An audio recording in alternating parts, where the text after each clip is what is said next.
Minneapolis school shooting. Don't just say this is about thoughts and prayers right now. These kids were literally praying. 2 children and the gunman dead. It was really scary. Class action lawsuit over. Why residents affected by the 2021 Wheatley explosion dropped their case. And back to school safety concerns. Repeated calls for drivers to remain alert. We want to get the children there safe, get them home safe.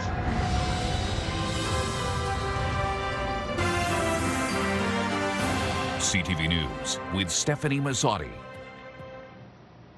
Explosion exodus. Wheatley residents walking away from their class action lawsuit related to the 2021 blast. Good evening. We'll have all of the details on this in just a moment. But first, a community in Minnesota is reeling tonight after a gunman stormed a church full of Catholic school students, opening fire around 8:30 this morning.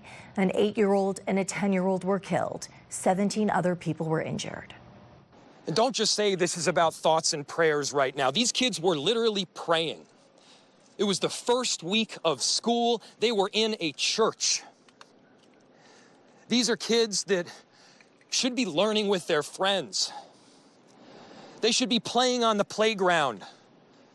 They should be able to go to school or church in peace without the fear or risk of violence, and their parents should have the same kind of assurance. These are the sort of basic assurances that every family should have. FBI, police, and paramedics responding to the scene.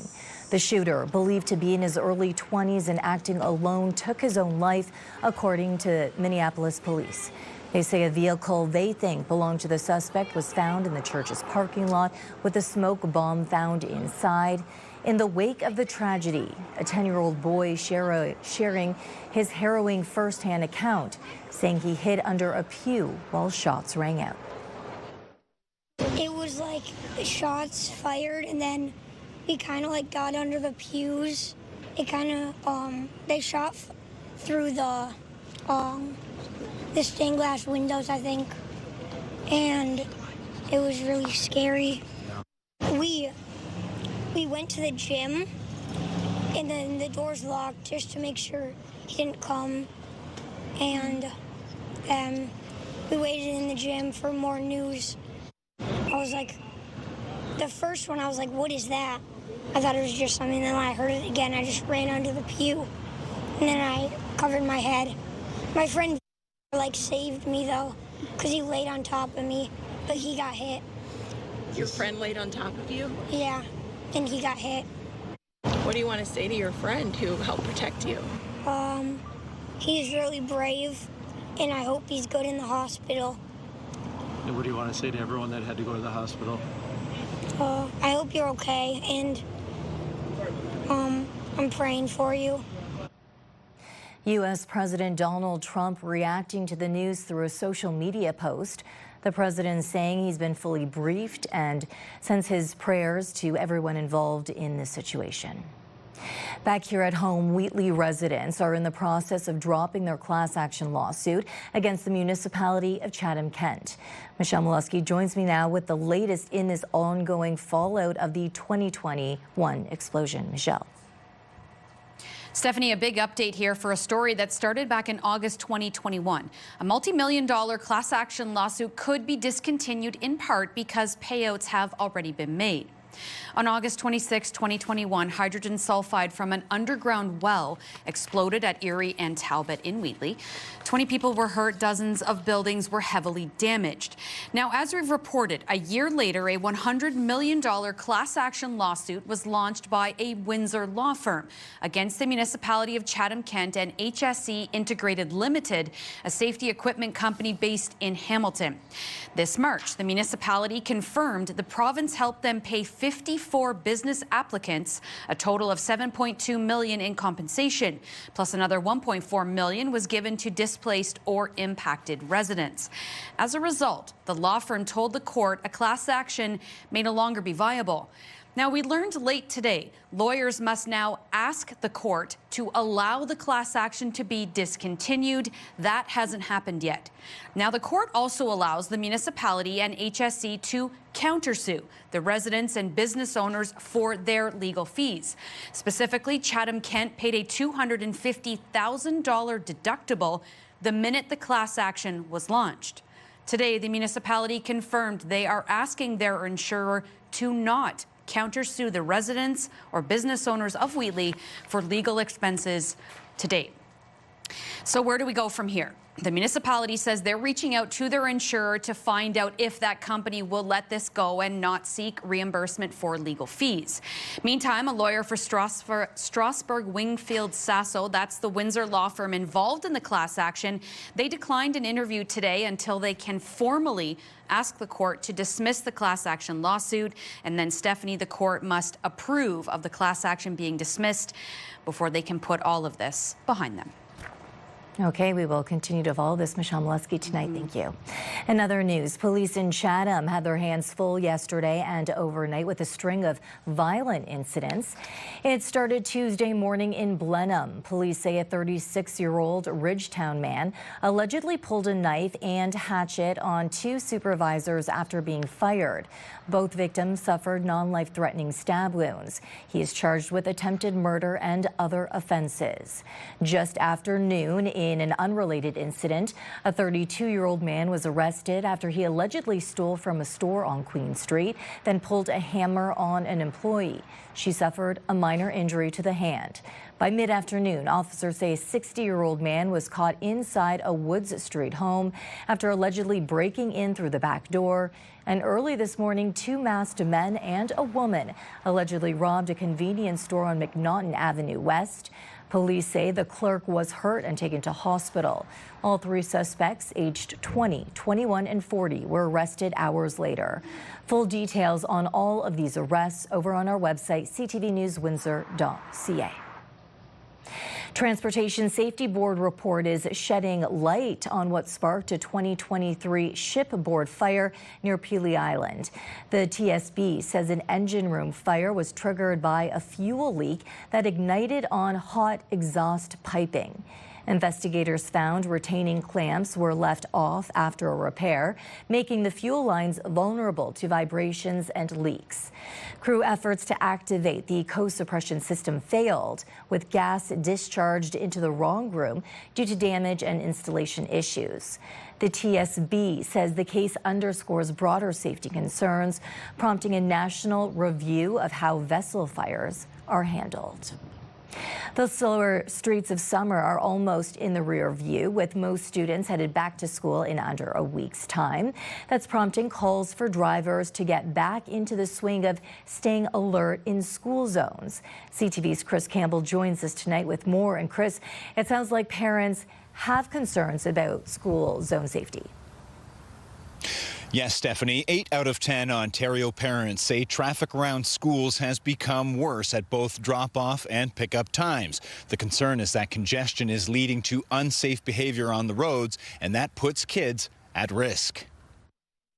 A new survey by CAA South Central Ontario shows more than 80% of parents report school zone congestion at drop-off and pickup times, and unsafe driving is becoming a bigger concern, with 63% saying their child's school zone feels unsafe. That's a high number, which means that that's translating into the different perceptions around safety while in school zones. So these are alarming numbers that we're hearing. CAA's Lauren Fisher says too many schools lack safe drop-off areas, making traffic problems worse. Some schools aren't equipped with the proper drop-off areas. But if that is the case, what we're asking parents to do is really park a block away and walk the extra kilometer or whatever is left, and just make sure that you get your kid to school safely. Parents say they want stronger safety measures, including more speed cameras and lowering speed limits in school zones to 30 kilometers an hour. What we're hearing from parents is that they're mainly in support of reducing the speed limits in the school zones. You know, they'd like to see these speed limits around 30 kilometers per hour. And this is really to allow for extra reaction time. Here in Windsor, city officials are also reminding families to think about parking before the first day of school. We want to get the children there safe, get them home safe, and, you know, hopefully get some active ways to school. So that's the best way. Go out, look, see, hey, you know what? Junior can ride his bike from home to here. Here's the path he's going to take. The city's coordinator of parking services, Bill Kravolensky, says the city will start with education, but drivers who don't follow the rules could face penalties. First of all, we're going to try and educate people. This is where you should go, to some of our more frequent schools. And then after that, then, you know, if the candy doesn't work, then we got to go back to the stick and start issuing some tickets. Parents and drivers are urged to give themselves extra time, slow down, and stay alert, especially with excited kids heading back to the classroom next week. Bill Kravolensky says this long weekend is actually the perfect time to go and investigate where they can legally park ahead of Tuesday's back-to-school return. Stefanie? A great idea. Okay, Chris Campbell tonight. Thank you for this, Chris. Now, this raises our question of the day. Will your daily commute be impacted when kids go back to school? Go to our website to cast your vote, ctvnewswindsor.ca. Yesterday, we asked, would you use a third-party tunnel bus service? A divisive one, apparently, with 51% of voters saying yes, they would. Slowing down for school zones is one thing, but getting there may be another challenge. Parents are being warned to plan ahead with the potential for school bus service disruptions in September. First, Student Canada, which operates some local bus routes, could see drivers walk off the job as contract talks continue. Student Transportation Services says it's hopeful an agreement will be reached before classes are impacted, but families are encouraged to check their assigned operator on buskids.ca and start planning just in case. And it's not just about the roads and buses. Experts say back-to-school prep should also include plans for student mental health. This year, a pilot program in our region is expanding into more high schools over the next 2 years. CTV's Sanjay Maru shows us how it's helping students open up and why the need is growing. Heading into his first day of high school next week, this student says there's still a long way to go before the stigma behind mental health is broken. He says a lot of peers don't talk about their struggles, and those who do are often ridiculed. That's why lots of problems arise. So some people just keep it to themselves and suffer in silence. To change that, a youth mobile clinic that piloted at Brennan in the previous school year is now expanding to Assumption and Cardinal Carter. The goal is simple: bring qualified professionals directly to students in the same place they already spend their day. We're working with youth struggling with a host of different issues: depression, anxiety, peer relationships, complex family dynamics at home, housing, food disparity. The limit does not exist when it comes to what we're talking to youth about. For 3 weeks last spring, Julia Valeriani and her team worked out of Brennan. She says the concerns students brought forward are more complicated than they used to be, with social media amplifying many of them. Kids are seeing so much more and now worrying about a lot more. We saw students without a lot of promotion or outreach walking into this clinic. I think we were averaging in the early weeks 5 students a day, which might not sound like a lot, but without promoting, that was pretty significant. The head of the local Canadian Mental Health Association says Brennan, Assumption, and Cardinal Carter were chosen based on data showing where the need was greatest. Those on the front lines of the program say it's about building connections so students feel comfortable turning to teachers and others too. Can I help to connect you to other people? Because you shouldn't just be in a silo. I would love to say that, yes, we might be your only trusted adult, but that's doing a disservice to that child. And so now how can we help that team to feel comfortable talking to other people that they're around all the time and every day? And as another school year begins, some heading into their next academic chapter say they know the pressures will extend well beyond the classroom. You have to juggle school, you have to juggle relationships, extracurriculars, social media. So it's a lot of things that can go wrong. People bullying other people and talking about them badly on social media. Gossip spreads way quicker than it used to now, right? Sanjay Maru, CTV News. And back-to-school shopping is already in full swing at Devonshire Mall. A spokesperson says they expect more than 250,000 people to pass through this week and over the weekend. It's open on Labor Day, but if you've got shopping to do, you might have to plan for a packed parking lot. CTV meteorologist Gary Archibald joins me now for a first look at the weather from the top of the Bell Building tonight with rain in the forecast. Gary. Good evening, Stephanie. Good evening, ladies and gentlemen. After today's cool but very pleasant weather conditions, a mixture of sun and cloud, even through this evening. Yes, indeed, rain on the way for the midday.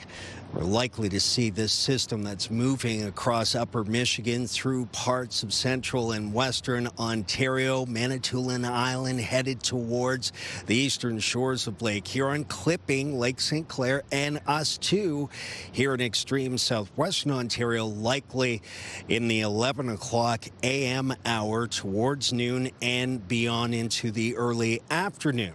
Could see some light thunderstorm activity as well, and temperatures will be cool tomorrow, even cooler than today.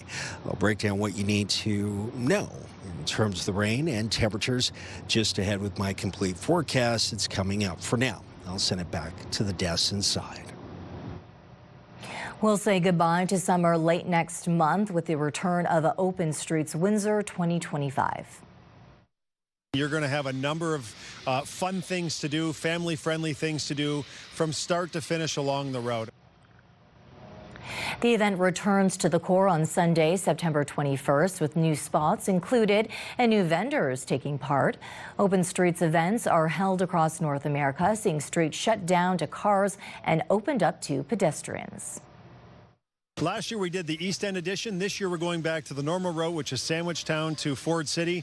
Many stops in between with all the BIAs participating, and we couldn't do this without the help of St. Clair College, Enwin, the Port Authority, and so many other important sponsors. And over on our website, a new name joins the race for Windsor's Ward 2C. Get to know him and see the full list of candidates at ctvnewswindsor.ca. Meantime, the Municipality of Lakeshore is moving forward with initiatives that have secured $7 million under Ottawa's Housing Accelerator Fund, and that includes a committed to 4-unit by right zoning without any of the pushback seen in neighboring communities. CTV's Ricardo Veneza reports.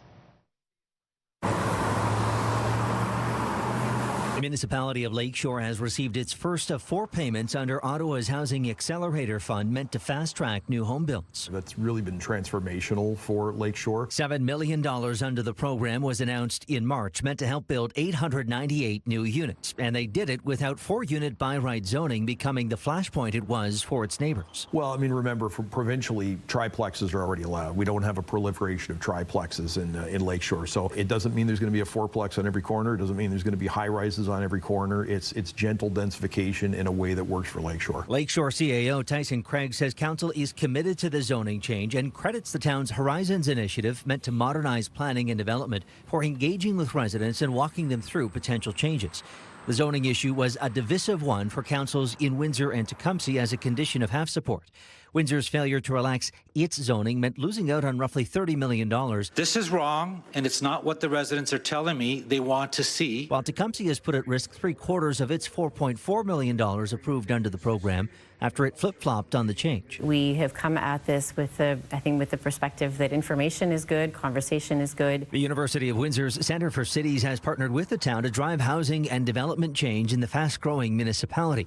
Director Annika Smith says residents raised concerns about maintaining small-town feel, preserving farmland, and keeping property taxes in check. Something she says means moving away from suburban sprawl. 4-plexes actually integrate incredibly well into existing neighborhoods and are already there, and it's a question of making sure that the design is good, that there is some forethought given to how they fit into the neighborhood. Lakeshore has a suite of other measures under its HAF agreement, including a new CIP, affordable housing strategy, and a pattern book meant to speed up construction approvals. But Craig says getting back to basics is the key to Lakeshore's approach. Main streets that were developed 100 years ago had commercial on the bottom and had apartments up top, let's say. So we're really looking at getting back to some more traditional methods of planning. Ricardo Veneza, CTV News, Lakeshore. Both LaSalle and Leamington have moved to put a municipal accommodation tax in place. The reason it's a right decision is because it's a revenue source for a municipality. So anytime you can add to your revenue source and it's not on the tax, homeowners to pay that tax, it makes most sense. LaSalle Council voting unanimously last night to take the next steps towards introducing the added levy. TWEPI is asking all county municipalities to consider it, with the suggestion it starts at 4%. According to a staff report, LaSalle has about 103 accommodation listings across the town. This means a MAT could generate around $70,000 annually, which would be split between TWEPI and the town. And in Leamington, when I go to Seacliff Park every Sunday and I see that park jammed full of people that aren't from our town, and yet our town has paid for that park and has paid for all those amenities, and we have no way of getting that money back, that's why I'm pro-MAT tax. The decision there comes despite opposition from short-term rental operators, including concerns visitors might be deterred.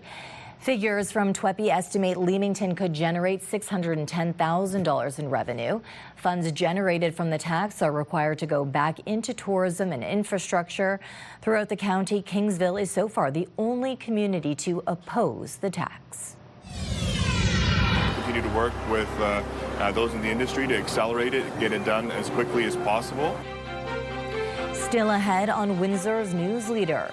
Work inches forward on the controversial Highway 413, but debate over it isn't slowing down. Tomorrow, big changes hit the Windsor airwaves, what it means and why it rocks. That's tomorrow at 6 on CTV News.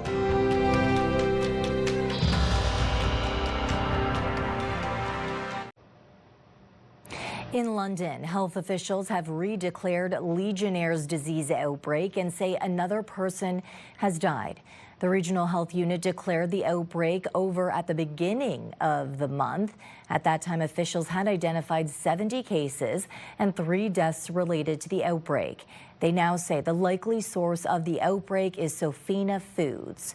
The health unit says cooling towers at 9 separate locations in London tested positive for live Legionella bacteria.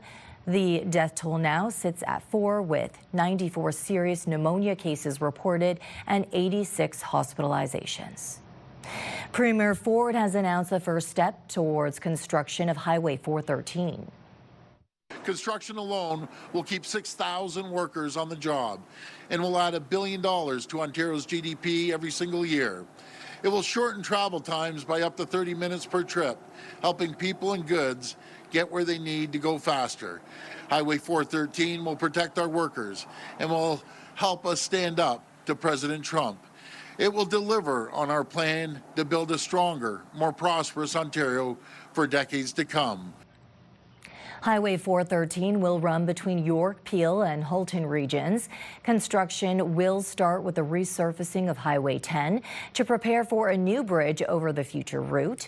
Crews will also begin upgrades at the Highway 401-407 interchange, where Highway 413 will end on its western side. With every project that we have, we'll continue to get the procurements out. We'll continue to work with those in the industry to accelerate it, get it done as quickly as possible. But with every one of our projects, this is the first start of our early works, and we have every intention of using every resource possible to get it done as quickly as possible, as fast as possible, and get as many shovels in the ground as we can across the entire 52-kilometer stretch of this highway. Opposition leaders have disputed the Ford government's claims when it comes to the potential time savings commuters will actually see, and says he's only interested in boosting the value of the land along the 413 for developers. Environmental advocates say construction will impact waterways and dozens of species of at-risk birds and other animals. Meantime, a rally outside Queen's Park over a piece of provincial legislation that opponents say will permit police services to participate in school programs. CTV's Beth McDonnell has more on the group's concerns. educators, students, and NDP MPPs have gathered outside here at Queen's Park to oppose Education Bill 33, calling it a power grab over school boards. There's several parts of the legislation they take issue with. The main issue they have with this bill is it legislates making it easier for the government to effectively take control of school boards. Depending on certain situations, it would allow the minister to give directions to boards on what the government calls matters of public interest and give the minister power to establish policies and guidelines around school board expenses. They also have a problem with a section of the bill that would create a requirement for boards to work with local police services to provide them with access to school premises, allow officers to take part in school programs, and bring in school resource programs. We are here to send a clear message to Ford government and Education Minister Paul Calandra, and unequivocally, collectively say no to Bill 33, no to power grabs, no to take over school boards, no to the elimination of school boards, no to policing in schools, yes to properly funded, supported, resourced public education. The group says the government is actually trying to manufacture a crisis in which requiring them to intervene in the school boards. I have reached out to the education minister's office for comment on the complaints from this rally. Beth McDonnell, CTV News.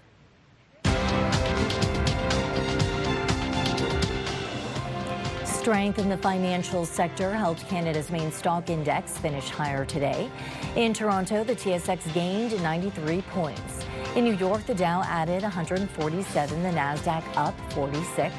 The Canadian dollar gained 0.08 of a cent today. On commodity markets, gold is at $15.60 an ounce and oil added 90 cents a barrel.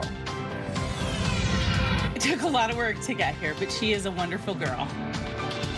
You've heard of drug dogs, but this one's job is at the dinner table. Meet Suki after the break. Let's look at our CTV News weather snapshot. Thank you, Melanie, for this beautiful double rainbow image. Just ahead, will rain and potential thunderstorms be in store for tomorrow afternoon? My forecast has the answer next.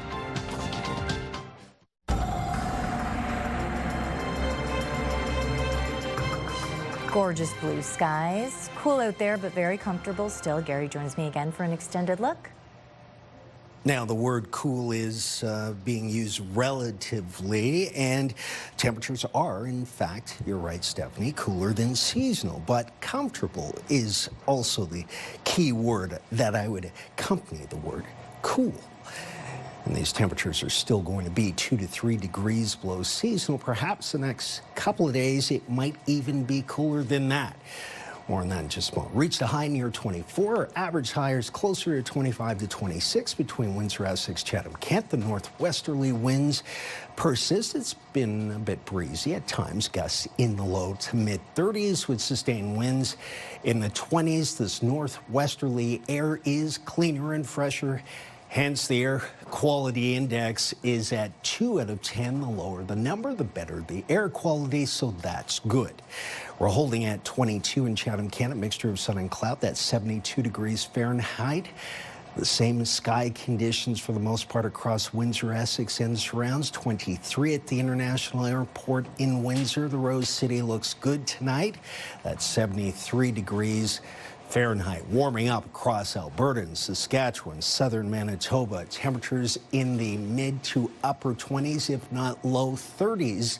Meanwhile, we're in the lower 20s, upper teens. The winds, as mentioned, have persisted out of the northwest, and that cool air that's already in place, being enhanced by the cool breeze, makes it feel cool-ish.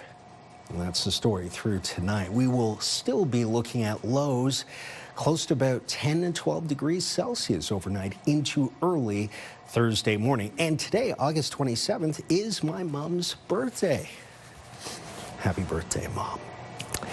A couple of things for August 27th, moving into August 28th.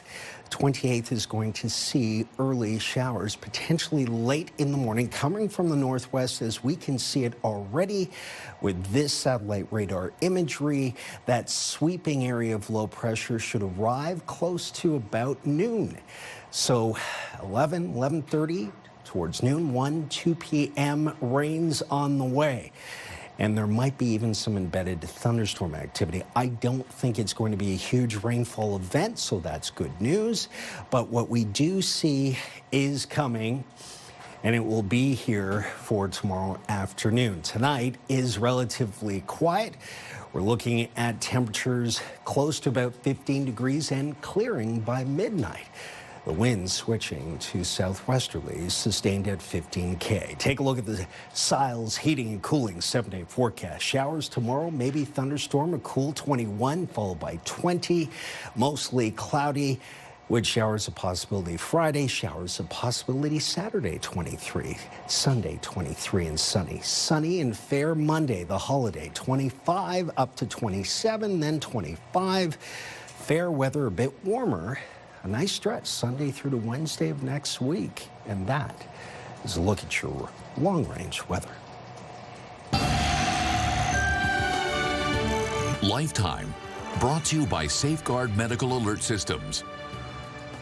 Researchers say we need to learn more about what kind of performance-enhancing drugs or supplements kids are using when they work out or play sports. 17% of more than 800 Canadian pediatric specialists surveyed say that they saw young people who needed medical attention because of dietary supplements or performance drugs over the previous year. The majority of cases were boys, and more than half were between 13 and 15 years old. Experts say the use of legal performance-enhancing supplements such as whey protein and creatine, as well as illegal drugs such as anabolic steroids, have been on the rise among adolescents over the last several years. She's a certified cutie and a certified lifesaver. Meet the dog trained to keep her owner safe from something as common as bread.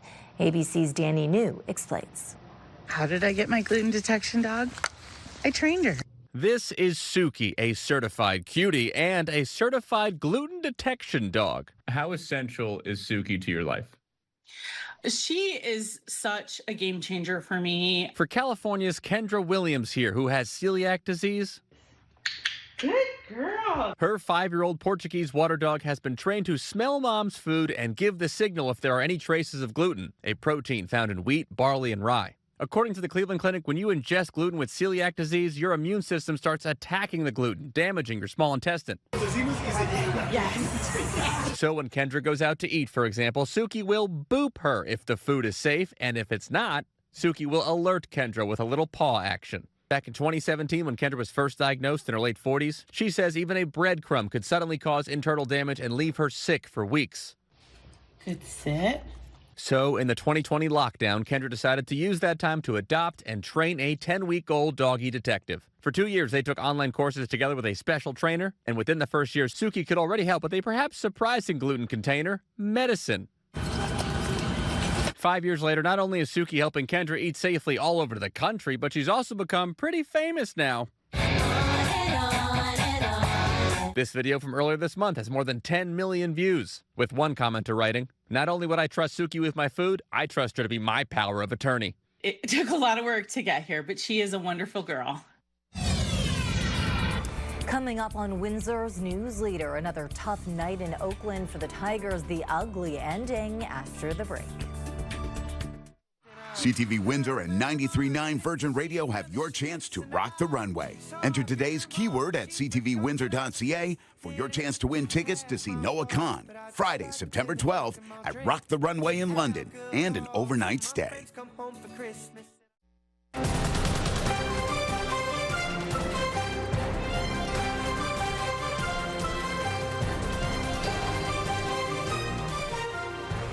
Riley Green delivered a grand slam for the Tigers, but the night didn't end their way. Green hit his first career grand slam on Tuesday, a massive shot that briefly gave Detroit the lead, but the Tigers couldn't hold on. The game went to extra innings, and Oakland scored the winning run in the 10th for a 7-6 final. It's the second straight loss for Detroit, with the series wrapping up tonight.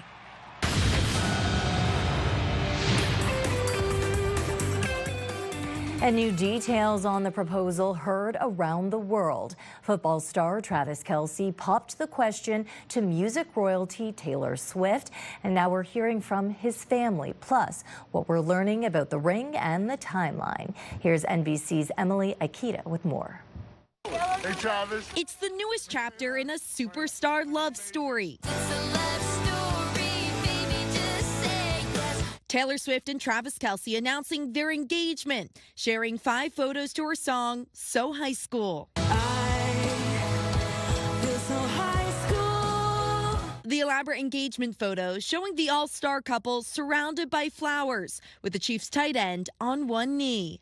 The caption reading, "Your English teacher and your gym teacher are getting married." This morning, Travis's brother Jason Kelce and their New Heights podcast celebrating. We felt necessary to get together and send Travis and Taylor a giant congratulations for being engaged. Yeah! The proposal heard around the world. Ed Kelce, Travis's dad, telling News 5 Cleveland he actually popped the question about 2 weeks ago in a garden in Lee's Summit, Missouri. About a week ago, I asked Travis, I said, "So when are you going to announce the engagement?" He said, "Whenever Taylor says so." Diamonds in my eyes. Swift's new engagement ring making the whole place shimmer. NBC News confirming Kelce purchased the Old Mine Brilliant Cut diamond that experts estimate may be a whopping 7 or 8 carats. Swift's dress in the engagement photos, a striped silk blend designed by Ralph Lauren. The style quickly selling out on the brand's website. Oh my gosh! This nuptial news fulfilling the wildest dreams of many Swifties, even reaching the U.S. Open. Taylor Swift is engaged. And the White House. I think he's a great guy, and I think that she's a terrific person, so I wish them a lot of luck. The announcement heard around the world. We're trying to concentrate and do work here, and Taylor Swift got engaged. This professor canceled class for the day. Due to this information, I can't focus, you all can't focus, class is canceled, get out of here. The NFL sending a message of congratulations, along with Kelce's Kansas City Chiefs writing, "Today is a fairy tale."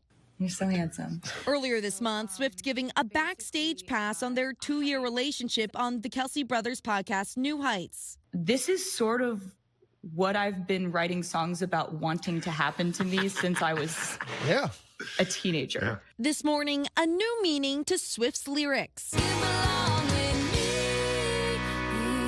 Now that she's found the one she belongs with. The world's most famous food fight once again drew thousands of people to Spain, and things got messy. The streets were flooded with people and tomato juice at the annual La Tomatina festival near Valencia. 22,000 people packed the streets in a tradition that dates back to 1945, when a spontaneous and saucy skirmish broke out among local villagers. SpaceX's Starship, the world's most powerful and largest rocket, finally achieved a successful splashdown after months of failures. There's a buoy. There's a splashdown. The first version of Starship resulted in 5 successful launches that all ended in explosions. The rocket reached a maximum height of almost 200 kilometers above Earth. Starship is designed to send humans to the moon and its Artemis program in 2027. Elon Musk wants the rocket to be ready for human travel by the beginning of next year and will be sent without crews to Mars in about a year's time. Got a hot tip, a burning question, or just a great weather photo for Gary? Text us at 10400 or send your newsworthy pictures and video. This is your CTV Windsor, our community calendar. Backed by popular demand, the Under the Big Top Kids Gala is coming to town on Friday, September 26th, in support of We Care for Kids. See you next time on Our Community. It's time to check in on what's happening now with Melanie Kettner. And Melanie, you've got an update for us on Ontario's ban on American alcohol. That's right. Doug Ford says he'll maintain his ban despite Canada dropping some retaliatory tariffs. Ford says he will drop the ban at the LCBO when U.S. President Donald Trump removes tariffs placed on Canadian goods or when the two countries strike a new free trade deal. Ford ordered the removal of products such as California wine and Kentucky bourbon in March. Quebec's liquor board was thinking about dumping banned expired American booze, but Ford says there are no plans yet in Ontario to do the same. We've got those details and more online at ctvnewswindsor.ca. And we've also got a story online, Melanie, after a theft investigation at a gym in LaSalle. Yes, police say several wallets were taken from a gym on Malden Road. Officers responded to multiple fraud reports on August 21st. Police say the suspects made several purchases with stolen credit cards and debit cards throughout the region. Investigators are looking to identify a man and a woman they believe are involved in the crime. Anyone with information can call police or Crime Stoppers. And in your social spotlight, when the confetti line doesn't go as planned.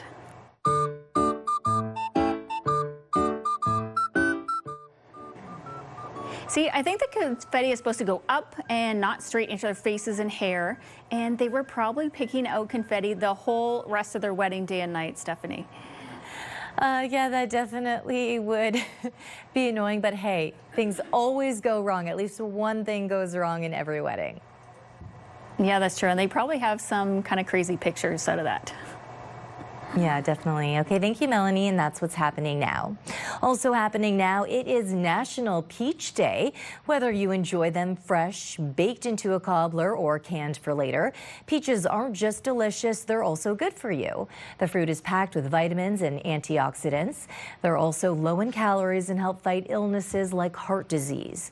The fruit's history dates back 4,000 years, originating from China and Central Asia.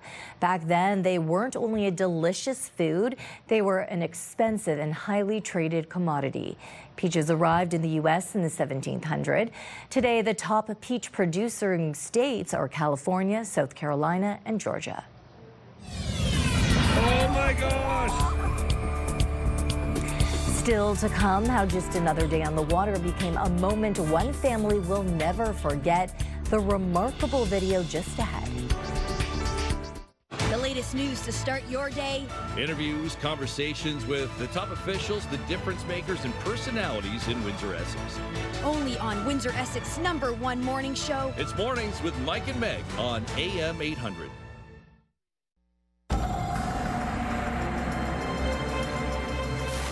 The weather definitely indicating it's time to head back to school. I know a lot of parents doing some last-minute shopping. You know, do the kids wear shorts to school in the morning at 7:30 in the morning, for example, or pants? It's much cooler at that time. Yes. Beautiful sky. Love that blue-green combination there. Leaves will be turning colors soon enough as temperatures every day in terms of averages keep getting colder, what we would expect at least. And of late, it has been seasonably cool. Today's high about 23, our average high is closer to 25. We'll see 21 followed by 20, with showers tomorrow, by the way, around noon. Friday down to 20, mostly cloudy, possible showers. Showers possible for Saturday, and then mid-20s and maybe even up to about 25, 27 next week. Holiday Monday, sunny, comfortable, beautiful, and I think people are going to like the long-range forecast as we head towards fall. It looks comfortable, colorful, and what's the word? Gary-like weather. Okay, Right? perfect. Finally tonight, something that's truly breathtaking, some images out of British Columbia, where a family's coastal reunion was crashed by some stunning guests. Here's CTV's Sanjay Alexander on the Orca experience. Well in the distance at first, off the west coast of Gambier Island, something about a small flotilla of humans caught the attention of this inquisitive group. They're coming right for you guys. Like, they are there. Yeah. And they are there. Oh my gosh. As the pod made its way closer and closer, this group of friends and family enjoying a yearly reunion decided they'd better get closer and closer. We were all in the water, so we're getting out of the water. Joshua Lapine, like so many others, pulled out his phone, and what he captured was remarkable. What? He's saying hi. Look at that. As soon as they got really close, one of the lead whales started to flap its side fin as it went right by us. I don't know why. I'm actually curious as to why. There are many theories why whales slap their flippers. It can be communicating, hunting, scaring prey, or playing. Remember, the orcas approach the humans. And did you notice there are some youngsters too? Especially the baby one was really kind of hopping around, and it was almost like it was riding the back of a larger one. Now they're just showing off. This chance encounter or visit lasted about 10 minutes, a breathtaking show, even for those who have seen their fair share of wildlife. You're seeing humpback whales, you're seeing orca whales, you're seeing sea life come back that you've never seen before, especially in the last, I'd say, 6-7 years. I've spent a lot of time in these waters, and I've seen orcas before, but I've never seen behavior like that. Sanjay Alexander, CTV News, Horseshoe Bay. I did have a similar experience on the coast of BC, but in those videos, it literally looks like they're waving. Yes. It's adorable. They're fascinating. Yeah. They are not whales, that's a misnomer. They are actually closer cousins to dolphins and porpoises. So when I hear killer whales, I'm saying, but they can be deadly with sharks. And great whites have been preyed upon by killer whales. So you learn something new every day. I wanted to be a zoologist, so I know these things. On behalf of our dedicated team here at CTV News Windsor, thank you for watching. For updates throughout the evening, go to ctvnewswindsor.ca. And of course, other zoological information you can share. Carrie and I will be back with your only late local newscast tonight at 11.